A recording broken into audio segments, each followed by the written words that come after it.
Just kidding, I'll be normal. Recently, I've seen a lot about creating knit look crochet pieces, whether it's like a knit look crochet sweater or a knit look crochet headband.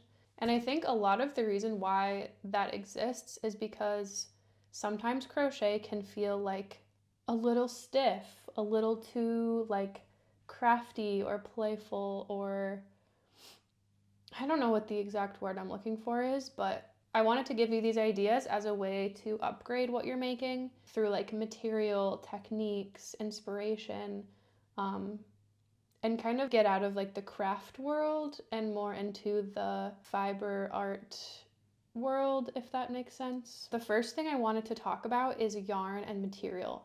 So a lot of times when you're starting out as a beginner crocheter, you're going to use yarns from maybe the craft store, which are commonly acrylic. I think at least the craft stores by me, there's very limited selection for cotton or wool yarns. But as you start to crochet, you'll realize how annoying acrylic is to work with. And also it doesn't look that great when you're working it up into something like a sweater or a scarf or something that is meant to have that drape to it. A lot of times when you're working with it on your hook, you'll notice it starts to like stick and squeak. And it's literally plastic. Like acrylic is synthetic, it's plastic. The first tip I would give you is to stop using acrylic yarn. Now I understand that it's really budget friendly, but there are some really affordable natural fiber yarns out there. One of my favorite brands is Drape, which you can find a lot of on Etsy for like, I think some of their mohair I've purchased for like $3 a skein, which is really cheap. Etsy is just a great place in general to look for stuff like that. Also, just doing a quick Google and looking where your local yarn stores are at, because a lot of times you're going to find local yarn that's either hand dyed, hand woven, or hand spun, and it's going to feel a lot more luxurious when it's worked up into a garment. Another thing to consider, if you've ever made a sweater out of acrylic, or even like a tank top for the summer out of acrylic, is that that material is not breathable, so it's not going to let you feel cool in the summer and feel warm in the winter. Actually, that's a lie. You will feel warm in the winter, but you're going to be sweating, which is not good either. So make sure you use the appropriate yarn for the season you're in, or the season the garment you're making is going to be worn in. So wool, mohair, alpaca, those are really great for, or even cashmere. Those are really great for winter or colder seasons. And then things like cotton or linen, or even for like accessories, like they have this macrame like rope yarn, which also maybe cotton, or like straw could be fun for more warmer months. The second thing I wanted to talk about, kind of in line with this yarn tangent I'm on, is the weight and size of your yarn. This is totally subjective, and it just depends what you're making, what product you're working on, if it's a bag, if it's a shirt or something. Is like generally, now again there are exceptions to this, but generally a smaller yarn and smaller hook size are going to look a little bit more elevated than something that's really chunky. Sometimes the pieces that are made of really thick yarns tend to look more playful, which again there's nothing wrong with that, but it's not like as sophisticated as something that's made with kind of like this, which this is store-bought, I didn't make this, but I just feel like with this the stitches blend in and it just looks like one thing, and you're not seeing like these giant chunky stitches throughout. So I would say generally the smaller the hook size and the smaller the yarn size, it's going to look a little bit nicer. It will take longer, but it will be worth it. My third point is to pay attention to your drape, kind of going along with what we just talked about. Yes, I'd advise to use a smaller yarn and a smaller hook, but also do some gauge swatches and really give your hook size some attention, because sometimes going up like half a size or a whole size is going to give the yarn a little more breathing room, and it's going to allow your piece to drape instead of being crocheted really tightly, where it's going to feel really stiff and not be able to relax. If you end up creating a piece that is a little stiffer, I highly recommend to block your knits. You can do wet blocking, which is like fully submerging what you made into water with like wool wash, or I've even used hair conditioner before, but you fully submerge the piece, wring out all the water with a towel, and then you can pin it to a foam board and stretch it to be the right size. And that allows, especially if it's natural fibers, acrylic doesn't really respond as well to wet blocking, but I found with natural fibers that really gives the piece more shape and more drape, and it just like flows a lot nicer and isn't like it's holding its breath, you know? Another method is steam blocking. So if you use a steamer and pin your piece into place, you can just lightly steam it and it will also help relax the fibers. The fourth way to elevate your crochet pieces would be to play around with unique stitches and techniques. So again, if you're a beginner and you're just starting out, it's totally valid to use like single crochet, half double crochet, double crochet, like these very fundamental stitches for everything, totally fine. But if you're looking to upgrade the things you're making, there's tons of tutorials on YouTube for different stitches like alpine stitch, seed stitch, mesh stitch, waffle stitch.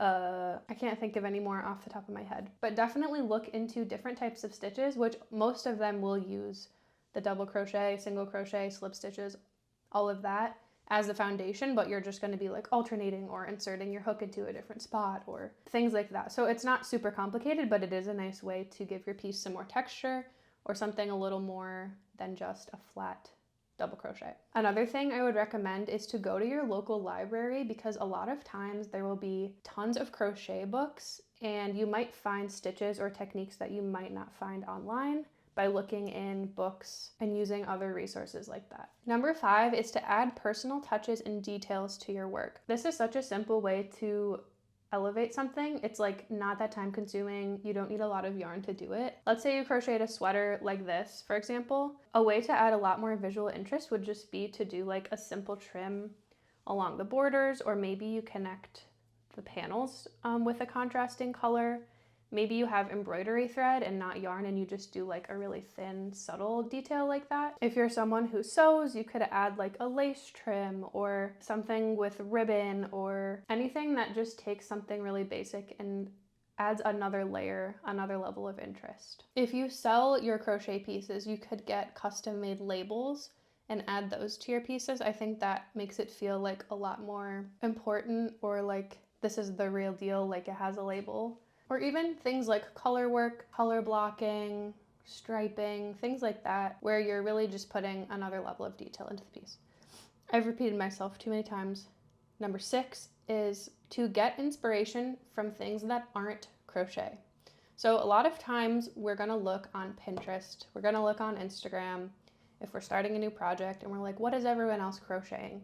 Because we're crocheting. But something that leads to really unique ideas and things that we haven't seen already before on Pinterest or on Instagram is to look for inspiration in unsuspecting places. For example, I'm obsessed with praying mantises. I think the color combinations are like so stunning, so gorgeous, like unlike any other creature on earth.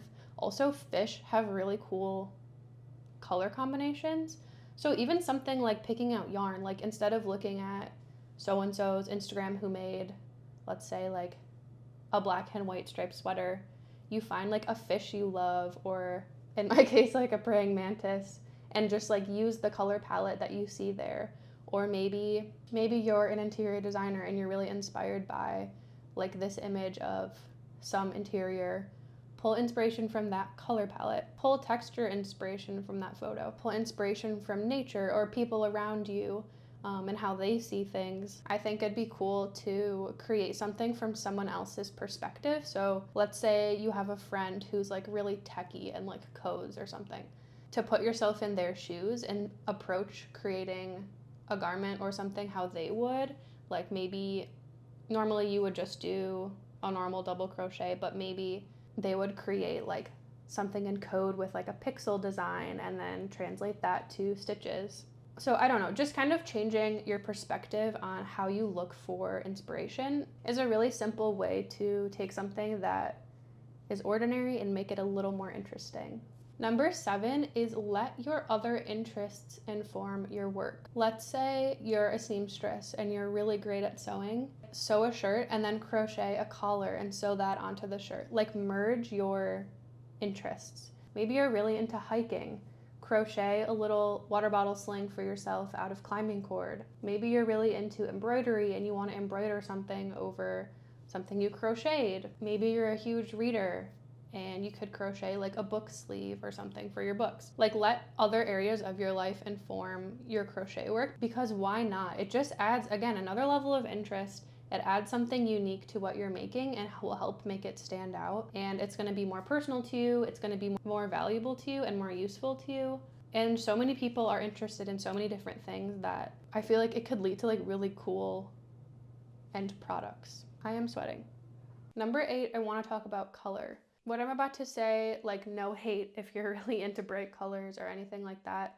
I have a neon pink scarf. So like, take what I'm saying with a grain of salt. It's just my opinion. It's kind of subjective. But if you're walking into a craft store, you're usually gonna see really synthetic looking colors, like a hot pink, a really bright yellow, a really saturated green, a really stark, like pure white. And sometimes those colors can look like kind of Crayola crayon-y, or just like really fake or juvenile or whatever. You get what I'm saying. If you can, I would opt for something hand-dyed, or just choose a yarn that has like a wider selection of shades that don't look so extreme.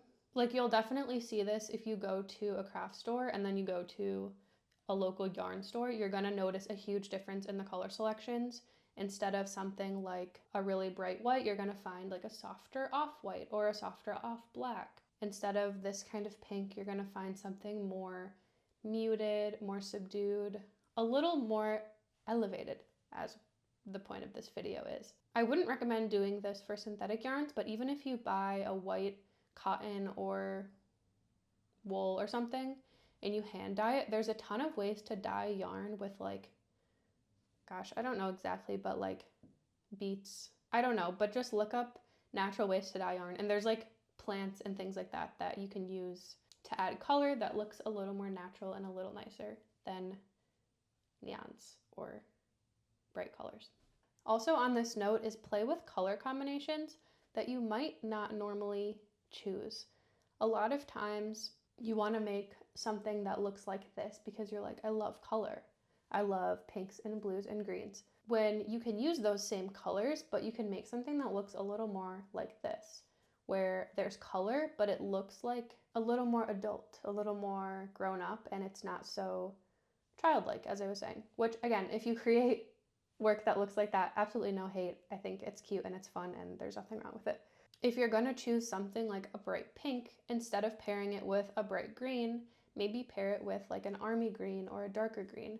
Mix in these really bright colors with really neutral colors to help like even and balance them out. And again, look to nature, because nature does a really good job with color combinations, and there's a lot of ways you can get inspired, as I was saying earlier. Number 9, on the note of color, is to limit your color palette. As we saw with the granny squares, again, I love good granny square, nothing wrong with it, but instead of choosing pink, yellow, blue, green, purple, orange, did I forget any colors?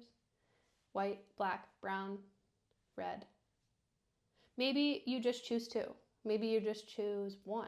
Maybe it's just brown. Maybe it's just brown because you're gonna wear it every day. You're not gonna grab the multicolor granny square cardigan every day because it's too much of a statement piece to fit into your everyday wardrobe.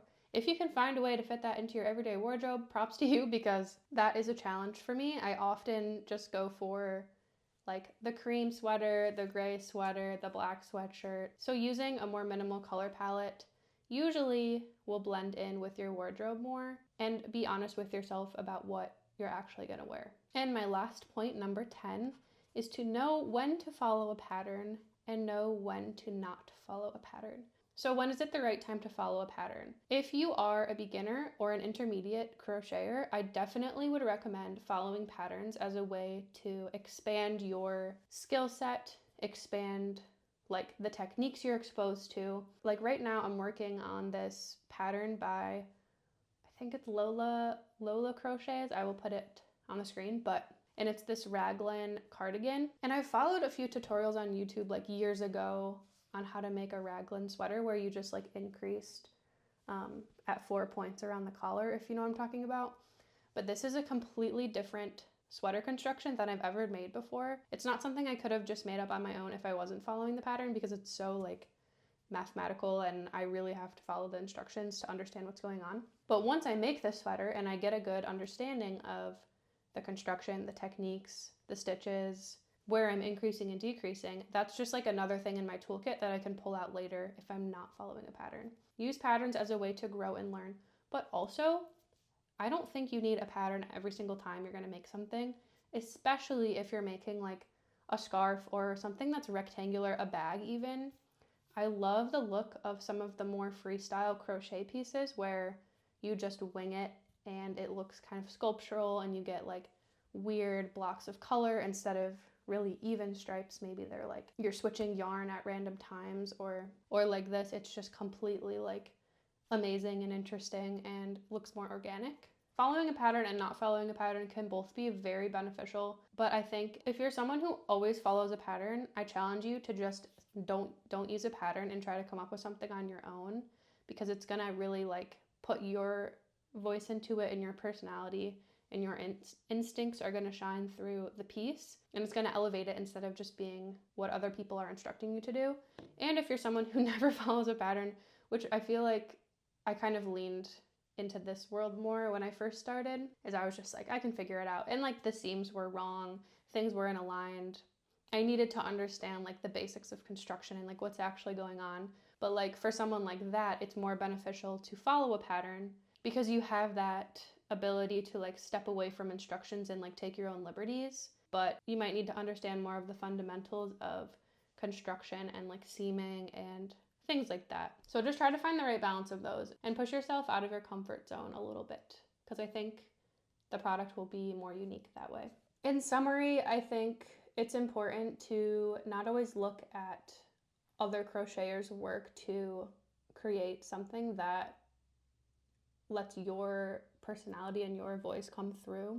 Everyone has something like individual and unique that they can add to things. Again, whether it's like your interests, where you find inspiration, your perspective on the world, things you care about, colors you love, like let those things be the core and the foundation of why you're making things and how you're making things and what you're making them for.